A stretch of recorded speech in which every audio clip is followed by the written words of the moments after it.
The cattle market is trying to stabilize this morning. We'll get an update on slaughter and on the outbreak of bird flu in Texas dairy herds this morning. And let's try to clear away some of the confusion about interest rates. Why is the Fed chief telling us one thing, but the markets are telling us something different? Live from 4-4 via Farm Journal broadcast, this is AgriTalk. This morning we begin with a conversation with Bob Elliott from Unlimited Funds. Then it's Texas Ag Commissioner Sid Miller.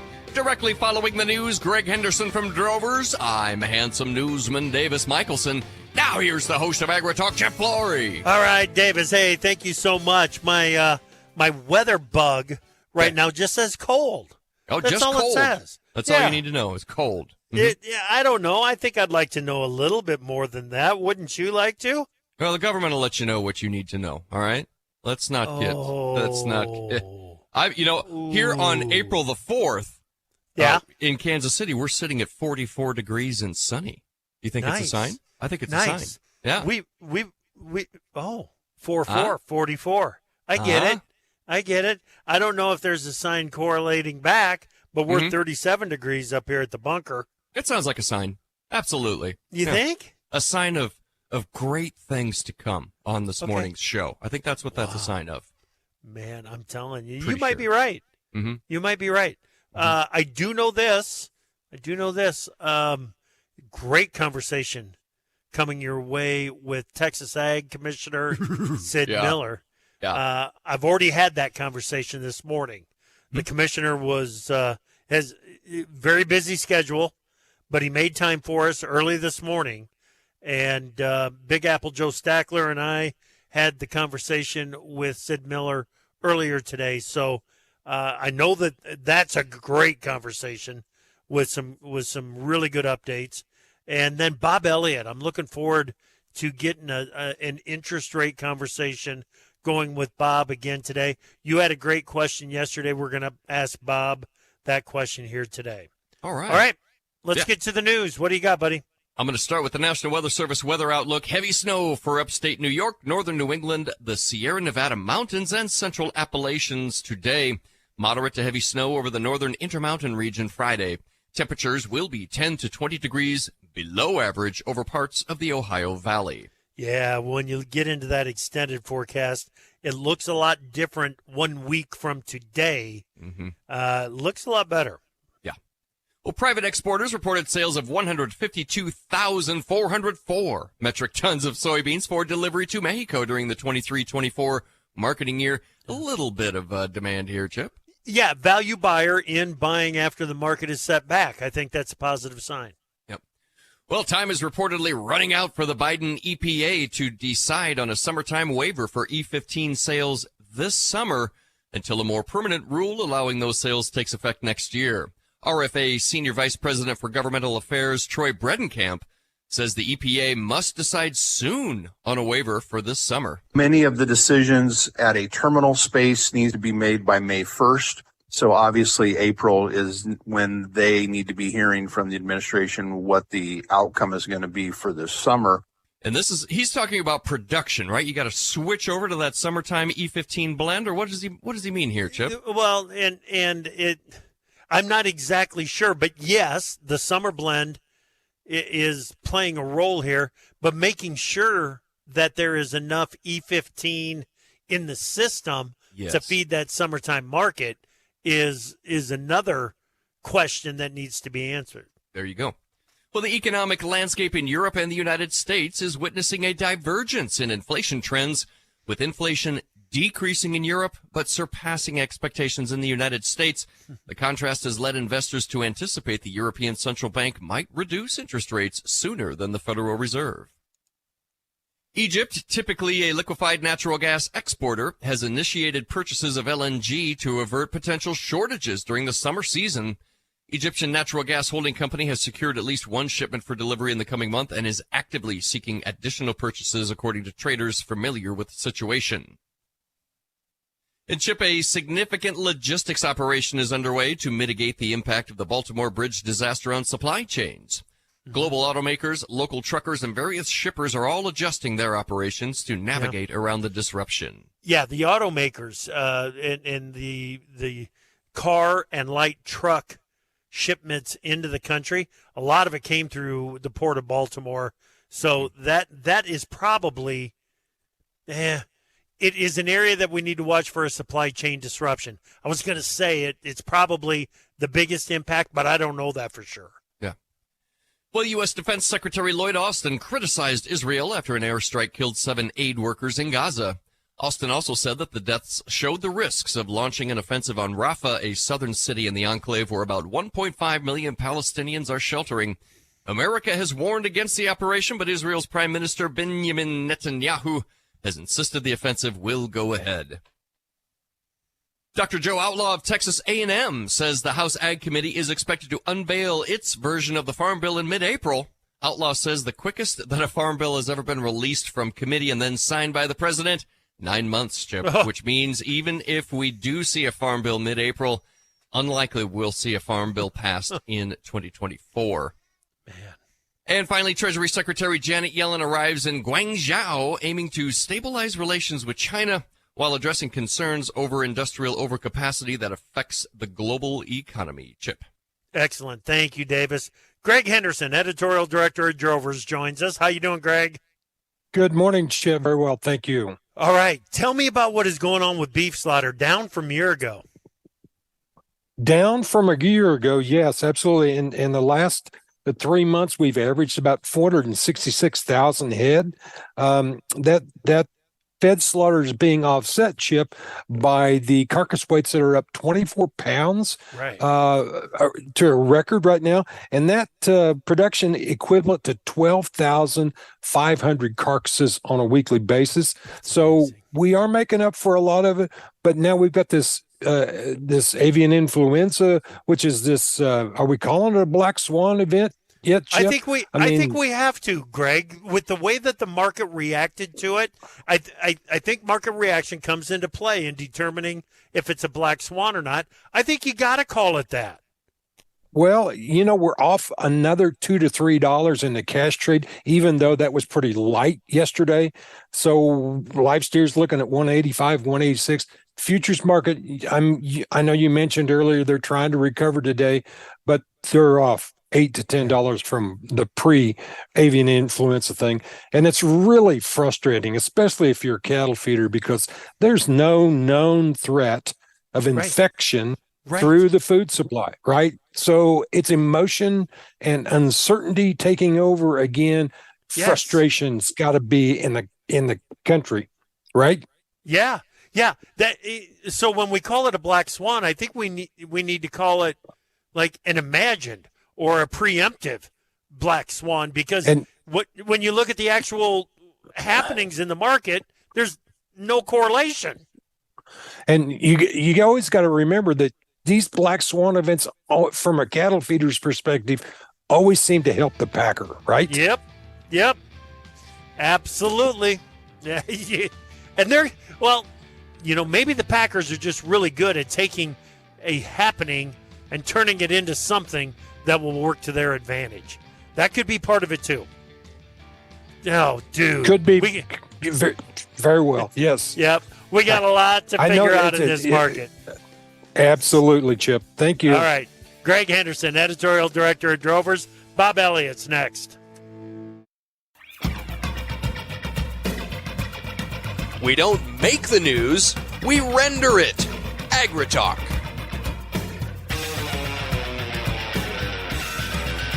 All right. I'm excited about this conversation. We've got Bob Elliott from Unlimited Funds back. Bob, it's great to talk with you again, man. How are you? Good. Nice to talk to you, Chip. Yep. Glad you're here. You know what? It wasn't that long ago that I had you on right in front of an unemployment report or an employment report, and we got to the end of the conversation and we didn't even do a preview. So I'm gonna start with a preview of the employment data. How important is this employment report? How important is the data to the Fed, and what do you expect in tomorrow's update? Well, from the Fed's perspective, they basically have a dual mandate, which is keeping inflation down and keeping people employed. And so the employment report is the benchmark report that they're keeping track of to figure out whether the economy is chugging along at a pace that is strong enough to keep labor markets tight in the economy. And so it's very important. And I think when you look, you get some leads, some other information that's out there on employment from a variety of different other sources leading up to the employment report. And most things suggest that employment continues to be pretty strong in the U.S. and labor markets continue to be pretty tight. Wages are growing, nominal wages are growing, at 5 or 6% on an economy-wide level. There aren't that many layoffs. We more have a bit of a frozen labor market where there aren't nearly as many quits as we had before, but there's also not as much hiring. And so we're kind of all okay with the job where we are in terms of our jobs, and that's keeping the market tight. Okay.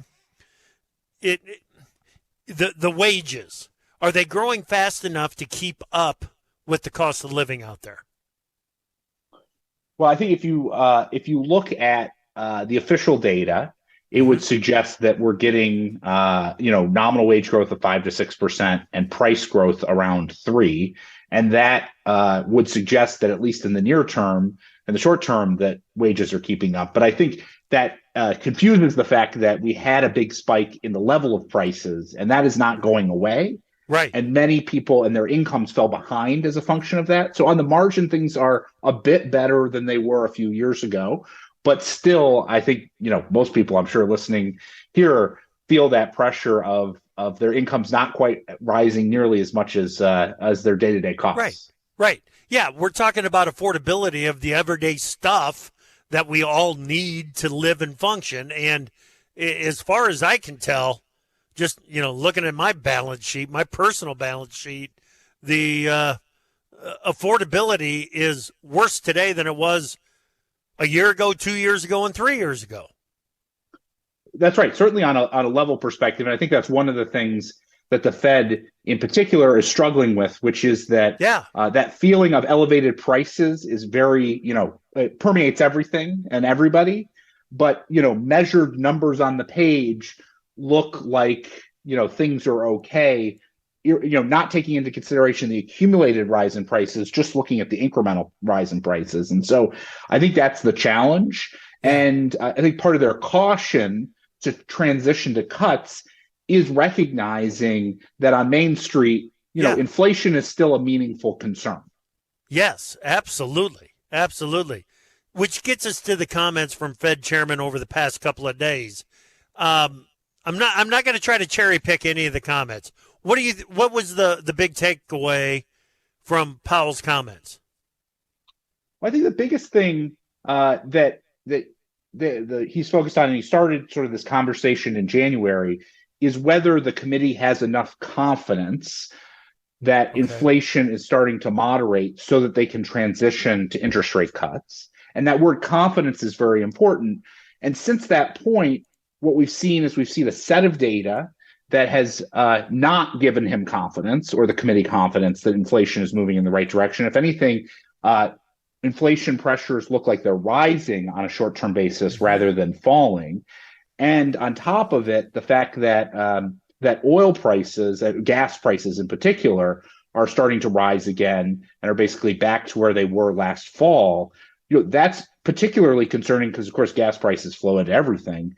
And so the idea that, Powell is saying there, which is, hey, look, we might need more information. There isn't a lot of urgency to cut given this inflationary dynamic that is still a concern. I think that's the core takeaway, is that they're being cautious given what they're seeing.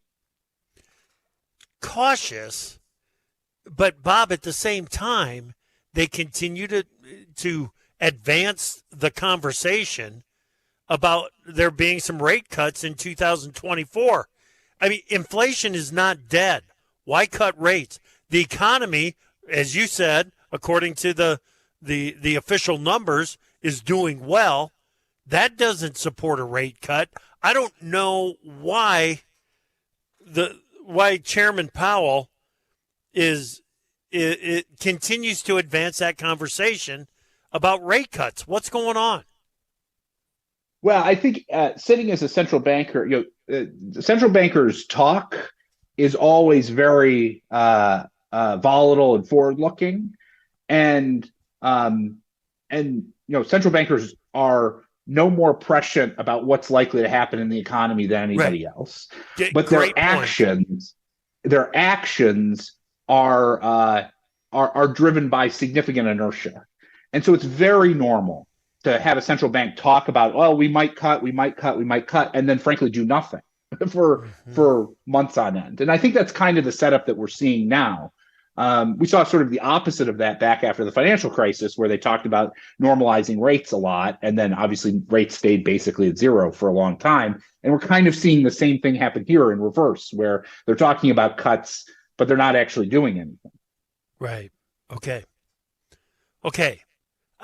Davis had a great question yesterday, and I think I did a bad job of answering it, so I'm going to ask you the same question. He wanted to know exactly what it means when analysts say the bond market is keeping people honest on rate cuts. What does that mean? Well, I think what it's highlighting is that the Fed can say a lot of things, but what really matters to the interest rate that people see on their loans is what the bond market is pricing in. Right. And so we've seen a big shift in the bond market over the course of the last 3 or 4 months, where going from expecting a lot of cuts to now expecting, maybe 2 cuts, maybe even less, depending on how you look at it. And that's caused a 60 basis point rise, 0.6% rise in 10-year interest rates, which is a benchmark interest rate that sets the bar for what most borrowing cost is in the economy. And that's giving indication of the fact that the Fed can say whatever they want about cuts, but the bond market is recognizing that cuts are not coming anytime soon. Right. Okay. I think that Davis, hop in there. Does that make sense to you? Yeah, I feel good about that. Yep. Okay. Excellent. So we've got time for this. I'm going to make a jump over to the gold market. Is that okay? Love talking gold. Okay. So we made new high this week. Despite interest rates moving up, as you just talked about, with the 10-year, the dollar, the trend in the dollar hasn't been all that supportive for, good. Call it flat. So is it the geopolitical uncertainty that's flipped the buy switch on gold? What is it? The gold story is very interesting because if you look at Western buying, U.S. buying, like in the ETF market, people are selling. They're still selling. So, but when you look in the Far East, in China, what you see in particular is a real surge of demand for gold. And so that's what we're seeing drive the price is Chinese, Chinese domestic residents getting concerned about their exchange rate and looking for alternative investment opportunities. And, there's no asset like gold in the world, right? In terms of its staying power and its storehold of wealth. And so they're going to that. They're buying gold, and we're even seeing significant premiums in the Shanghai gold market, and even some domestic Chinese ETFs trading at 30% above the spot gold price, reflecting all that demand that's coming there. I think the real question is that and the price rises that have happened, is that going to translate into demand starting to pick up in the U.S.? And I think there's certainly some thoughts that we could have price rises, start to get a shift in demand where folks looking for hard money or true money in the U.S. context might start to shift towards gold again. Okay, very little time here. Does it make sense to have some gold in your portfolio? Absolutely. I mean, gold is the ultimate tail risk hedge. Everyone holds bonds and hardly anyone holds gold. And gold is a better diversifier in a lot of cases. Man, I enjoyed these conversations, Bob. Thank you, buddy. I appreciate you, man. Always fun. You bet. Bob Elliott, Unlimited Fund. Okay, coming up next, we're going to get an update on bird flu in the bovine in Texas. Ag Commissioner Sid Miller next here on AgriTalk.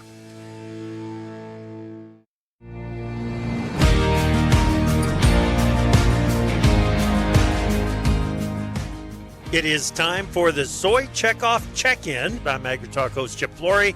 Sarah Stelter is a United Soybean Board Director and is also a Soy Nutrition Institute Global Board member. Sarah, it's great to talk with you. How are you? I'm great, and it's good to be here. Tell me about your operation up there in Wisconsin. I'm in central Wisconsin, just almost the middle of the state. Besides growing soybeans, I grow corn, and then I also raise canning crops consisting of green beans, sweet corn, and peas. And then because that's not enough, I also have a cow-calf operation with primarily Hereford with some Hereford mixed animals. You're finding ways to stay busy, aren't you? Oh, yes. Oh, yes. Yeah. And part of that is the effort that you spend with USB and with the Soy Nutrition Institute. Tell me about the SNI Global and how it partners with USB. So the Soy Nutrition Institute was actually founded through the initiative of the United Soybean Board in 2004. And then in 2021, it was reorganized with a more direct and robust mission statement to really look at the research in the food realm that's being done today. Tell me more about that mission, because it's important to understand exactly why this is such a unique partnership. So it's a very unique partnership because, as you know, the United Soybean Board is made up of farmers who decide how to use checkoff dollars. And we've decided that it's really important to fund projects that will provide research, education, and outreach that is scientifically based, that talks about food health, food nutrition, and how soy fits into that picture. We've done such things as looked at soy allergenicity, breast cancer prevention, ultra-processed foods, and so on.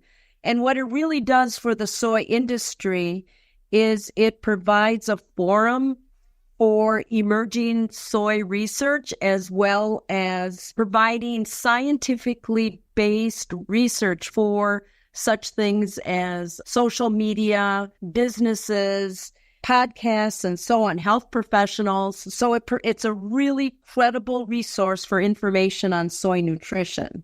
Okay, so we got to get the word out on soy nutrition. April is Soy Foods Month. What does that mean for soybean farmers, and what's the goal of the campaign?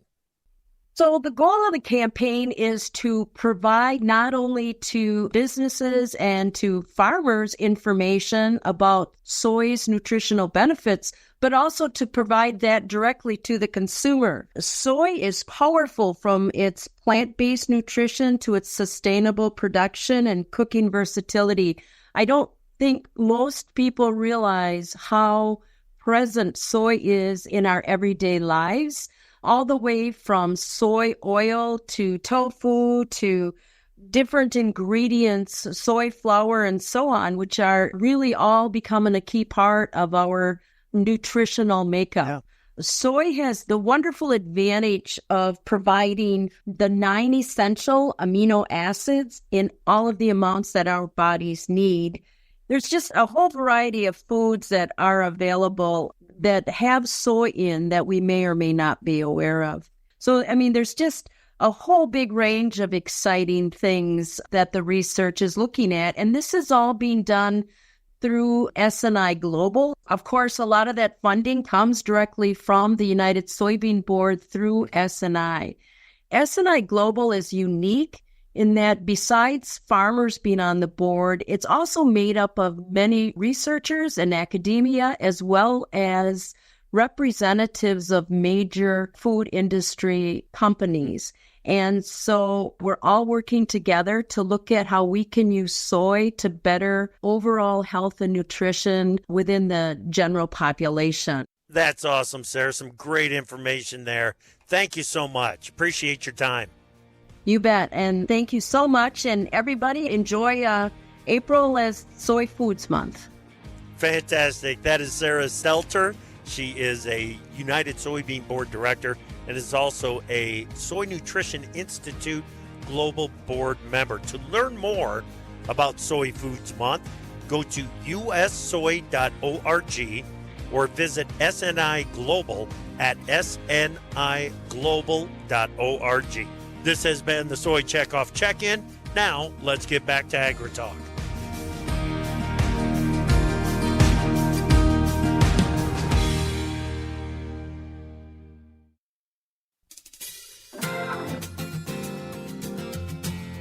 Opinions expressed on AgriTalk do not necessarily reflect the views of Farm Journal Broadcasting, affiliate stations, or sponsors. The best talkers in ag, including you.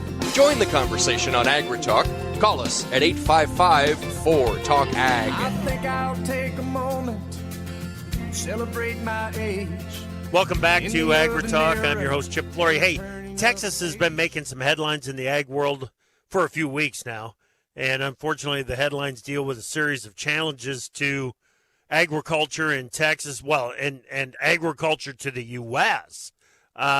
So let's get an update on what is happening from Texas Commissioner of Agriculture, Sid Miller. Commissioner Miller, it's good to talk with you again. I just wish we had some happier events to talk about. Well, things are turning around. They're getting better. They really are. So thanks for having me on this morning. You bet. Let's start with those wildfires. We can't lose track that is really where the challenges this year started for Texas. Is there a final summary of damages caused and cows lost? What's that assessment look like? Well, we do have some preliminary numbers, but those are going to change, for the next 6 months or year. There's some really long-term effects. For instance, our fences, once they go through a fire like that, they may still be up, but the T-posts have lost all their outer coating, so they're going to eventually rust. The barbed wire is still up, but the tensile strength is gone. As soon as winter hits and it contracts, it'll all bust, so it's all got to be replaced. A lot of it's on the ground. So cattle, we lost probably 10,000 head, but for the next 6 months, we're going to have respiratory problems show up from the smoke inhalation and burnt lungs and things like that.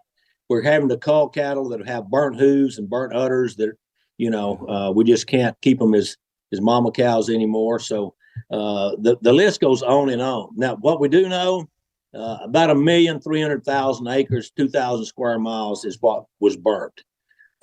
We've got had 120 miles of electric lines on the ground. So most of those communities were out of electricity for a while. We evacuated 16 schools. 2 of them had damage. 500 homes and barns and structures were damaged or destroyed. Those have all got to be replaced. Yeah. Big, you don't think about it, but huge toll on our volunteer fire departments and firemen and all the equipment. So it's an ongoing problem. Yeah. Yeah. And all those volunteer fire departments spent resources and are probably looking to replace those resources. I know that your office has got resources available to farmers, ranchers that need some temporary help to get through and recover from the damages. What's the greatest need in the effort to recover from the fires? Well, right now is feed and hay and fencing supplies, and that's still coming in, but it's kind of dying down in the news, so it's kind of out of mind, out of sight. So it's going to be critical. May, June, and July. A lot of these guys haven't found any new pasture to move to. We do have the USDA did open up the CRP land for grazing. Right. We got to work around some nesting problems with the birds, but we'll do that. We've got a lot of help still coming in.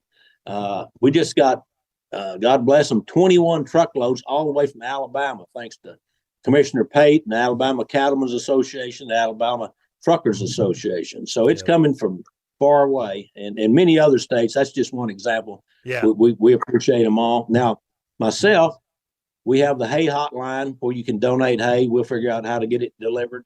I have my STAR Fund, which is State of Texas Agriculture Relief. That's where we raise money and get that back to those farmers, ranchers, 100% of it. I've raised a little over $1 million in that. So we're going to use some of that to make those volunteer fire departments whole. We're going to reimburse them for a lot of their expenses because man, they need it. They run on a shoestring to begin with. Yeah.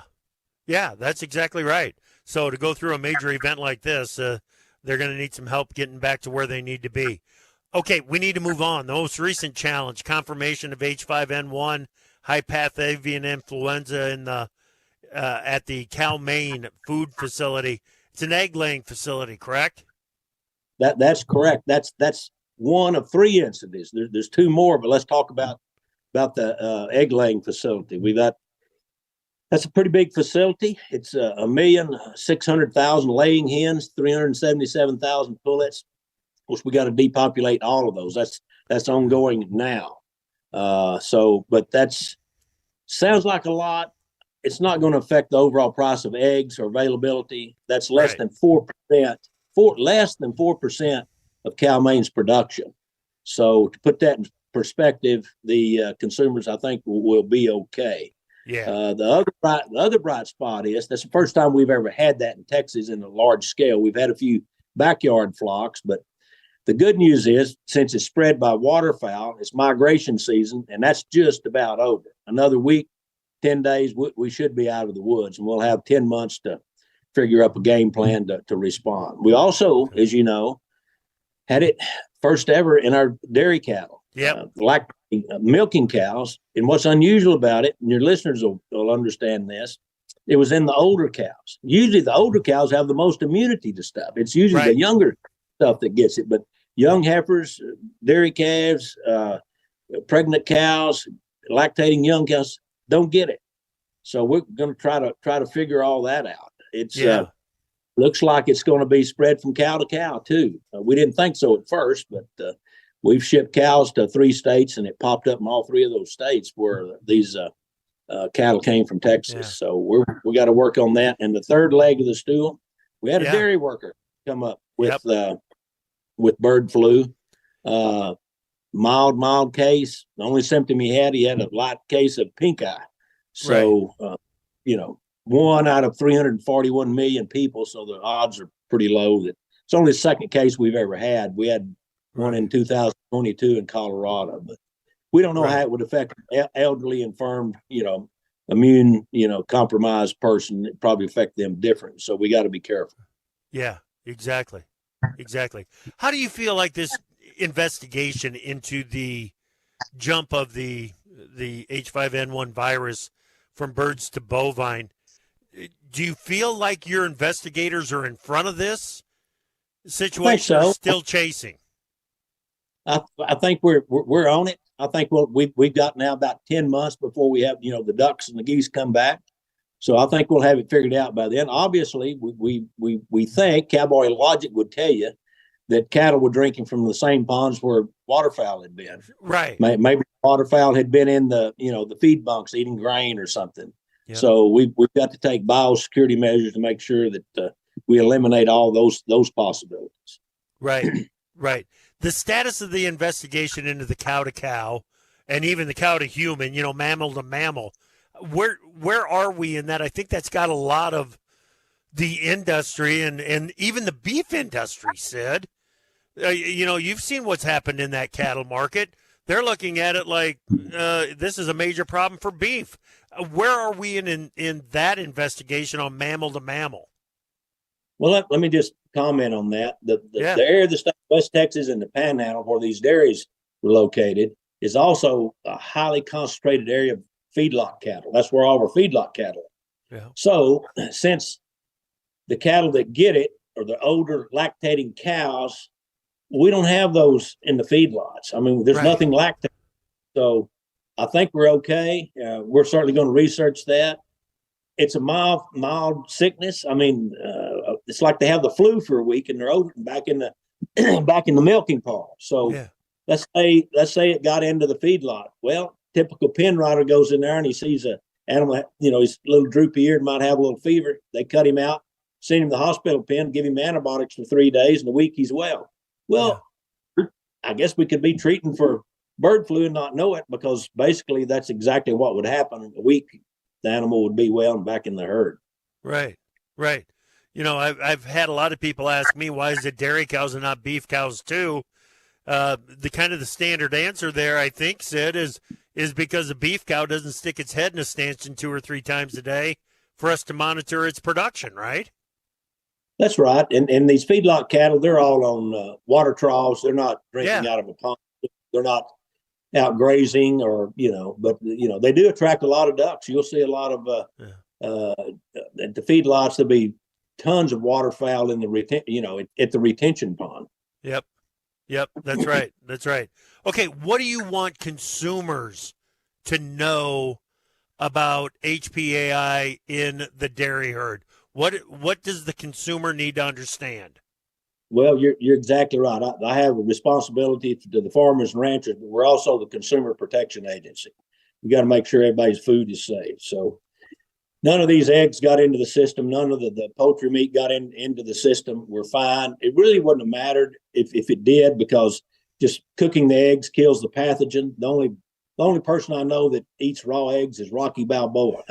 I don't think he's eating them anymore. So, and milk, it never reached the food chain. And even if it did, we pasteurized that, so it would have killed the pathogens. If you want to take some precautions, you might lay off the raw milk and unpasteurized dairy products, because that's about the only way it could get there. But it's not in the food chain. It's not going to create a shortage of milk, dairy products. There's going to be no shortage of eggs. So consumers, just rest assured, don't be alarmed. This is really not going to affect you. Yeah. I've only got about 40 seconds left here, but I got to ask this one: how are the dairies doing? Are the dairies cooperating in all these in the efforts that to the level that you need to see to get containment? Oh, absolutely. They're putting in good biosecurity measures. They're having the guys that work with the cows use respiratory protection, eye protection, etc., disinfecting vehicles in and out, limiting the number of visitors, that come in and out of the dairy, cutting cattle off from water that's had water in it, all the good, good biosecurity measures. They're doing it. Excellent. They're really good operators. They got a lot invested. They have to be. That's right. That's exactly right. Commissioner Miller, you've been very generous with your time. Thank you, sir.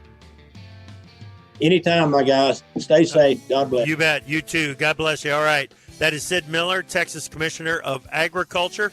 Davis and I will be right back.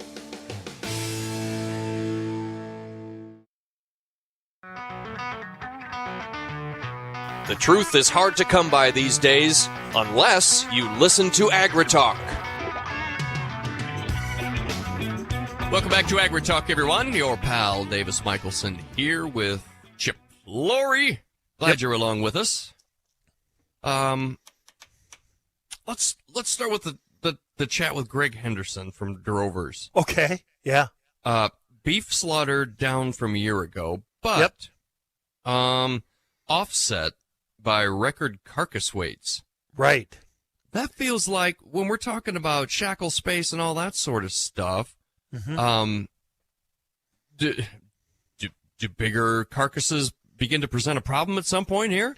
I don't think so. The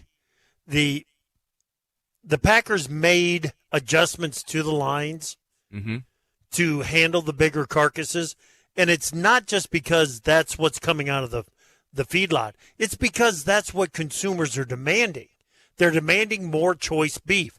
They're demanding more prime beef. That's coming on a bigger carcass, so they've made some adjustments to handle that. Now, I don't think it's a complete offset. Like Greg said, the added weight, the weight increase at 24 pounds per head, that's an additional weekly production equivalent of about 12,500 head per week. Okay? Our slaughter is off more than that. 466,000 head per week is down more than 12,500 from where we were a couple of years ago. Pro Farmers got it in the newsletter this week, taking a look at that slaughter difference. And so it is obviously a very topical, timely discussion that we had with Greg, because everybody's trying to figure out exactly what the increased weights are doing to offset the drop in slaughter. It's It's not 1 for 1. Okay. Okay. And Yep. and the thing is, when the weight offset is helping on things like ground beef and trim. That's where it's really helping. It's not like the added weight is making more ribeyes or more T-bones. Mm-hmm. You still get about the same ribeyes and T-bones. It's just that they're carrying extra fat on those cuts. Oh, that's interesting. Yeah. Yeah. Some I don't know if we're calling it mild to perhaps even moderate strength in the cattle futures. Let's go to the October, because we were eyeing 190 there. We're at 176.15, up 77.5 right now. Feeder cattles, we got some gains up over $1. There was some thought that maybe cattle traders have thrown up their hands and given up. Yeah. Can that still be the case and we're higher today? Dude, we're finding support at 175 in the October. Uh-huh. That is so important. Uh-huh. Can't stress how important that is. And if the market can find a way to hold above 175 in the October, build a base in here, then we're not done. We're not done. The fundamentals of the market still tell me that we should see a new all-time high. Another one. Wow. I don't know. The supply is that tight. The supply is that tight. Mm-hmm. I think we go through, we're in week 2 of a wash I won't call it a complete washout, but kind of a reset in the cash markets for both fat cattle and feeder cattle. But I don't think we're done. I don't think we're done. Futures need to find their footing in here, but I think they probably will. Okay. Oh, okay. All right. Wages are keeping up with inflation, but there was a gnarly price spike in there that still has the consumer grappling with affordability. The cumulative effect of inflation. Just because today's inflation rate is 4%, it doesn't fix the 9, 10, 12%. I shouldn't go that far. 9 to 10% inflation rates that we were seeing 18 months ago. It doesn't correct that. It adds on. It adds on to that. So, okay, now compared to a year ago, we can say, yeah, boy, prices are still higher, but the change isn't as great as what we were seeing a year ago. We can say that. Mm-hmm. We can say that. Yeah. Doesn't change the fact that we went through that increase in costs a year ago and 18 months ago. It's still on a price of Cheerios, or a box of Cheerios. Yep. It's still on the price of milk, on the price of eggs. It's real at the grocery store. It's becoming more real at the gas pumps. It's Davis. I mean, I don't mean to go back to this all the time, but the affordability issue is something that you and I have been talking about for at least a year, and the cumulative effect of inflation, and it's very real. It's offsetting it's offsetting at least some of the positive economic data that we are seeing coming from the government. Real quick, Texas Commissioner of Ag Sid Miller, some good words there. He takes his job seriously as protecting the public safety too. He says lay off the unpasteurized dairy products. None of the eggs or broilers are unsafe that are in the food system right now. Right. Good talk. Food safety, food system is protected. That's the bottom line. Now, if you make some choices outside of the protections that are put in place, that is completely up to you. That I'm not taking that choice away from anybody. Sure. Just understand Yeah. what the risks are. There you go. Love Okay? it. Mhm. All right. Hey, thanks for listening this morning. Come back this afternoon. Allison Thompson from the Money Farm will be our guest. And man, do you think we've got things set up for a free-for-all tomorrow morning? Wiesmeyer, Haney, Michelson, and me tomorrow morning here on Ag Talk.